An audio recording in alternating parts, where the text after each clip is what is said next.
Saya pun mengatakan padanya, tidak ada yang menyuruh saya untuk menjauh. Ini adalah kemauan saya sendiri. Lalu dia berkata, mengapa? Anda tahu kan bahwa saya menyukaimu? Saya juga tahu Anda pun menyukai saya. Lalu mengapa tiba-tiba Anda begini? Saya pun menjelaskan padanya bahwa saya tidak mau mengganggu suami orang lain. Saya tidak mau menjadi wanita perusak kebahagiaan orang lain. Dia pun terkejut dengan perkataan saya itu. Lalu dia mengambil ponsel yang di tangan saya. Dia mengambil alamat Facebook saya. Dia berkata akan menjelaskan semua itu pada saya nanti malam di Messenger Facebook. Setelah itu saya kembali bekerja dan ternyata di tempat kerja sudah tersebar gosip yang tidak baik tentang saya. Mereka semua mengatakan bahwa saya dekat dengan pria asing itu hanya karena menginginkan uang si pria. Setelah itu, saya pasti akan meninggalkannya. Akibat gosip tersebut semua orang memandang jijik dan sinis kepada saya. Orang-orang itu tidak terima jika saya dekat dengan si pria asing. Setelah itu, tidak ada lagi yang mau berbicara dengan saya. Sekalipun saat bekerja, saat saya bertanya masalah pekerjaan, tidak ada satupun orang yang mau menjawab saya.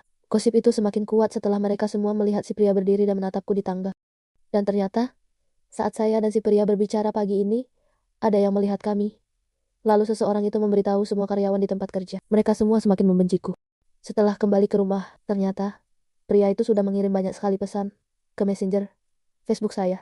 Dia menjelaskan bahwa memang benar dia punya anak, tapi dia belum menikah. Itu adalah anak dari wanita yang tidak sengaja dia hamili.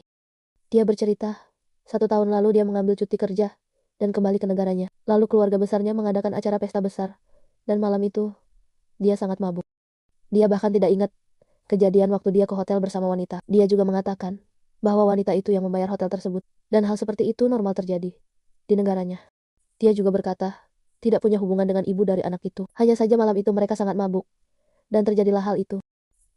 Setelah itu dia kembali ke Batam, Indonesia untuk bekerja. Saat itu pun, dia belum tahu bahwa kejadian malam itu akan menjadi sesuatu. Namun, setelah beberapa bulan, wanita itu ternyata mendatangi rumah kedua orang si pria, dan berkata, dia mengandung. Dia juga berkata, ingin menyerahkan anak itu saat lahir. Karena wanita itu juga sudah memiliki pasangan yang sedang bekerja di luar negeri. Dia tidak mau hubungan dengan kekasihnya rusak karena dia hamil dari pria lain. Dia juga tidak sanggup mengugurkan bayi itu, dan kedua orang tua si pria asing memutuskan untuk mengambil bayi tersebut untuk dirawat, karena mereka juga hanya hidup berdua saja. Pria asing ini juga tahu hal ini dari orang tuanya. Dia pun tidak membantahnya karena dia ingat pernah tidur dengan wanita tersebut. Kedua orang tua si pria berkata, jangan pikirkan anak ini. Ini adalah anak kami. Kami hang akan merawatnya. Begitu cerita dari si pria. Pria ini adalah anak ketiga dari 3 bersaudara. Dia memiliki 2 orang kakak perempuan yang sudah memiliki anak namun juga tidak menikah.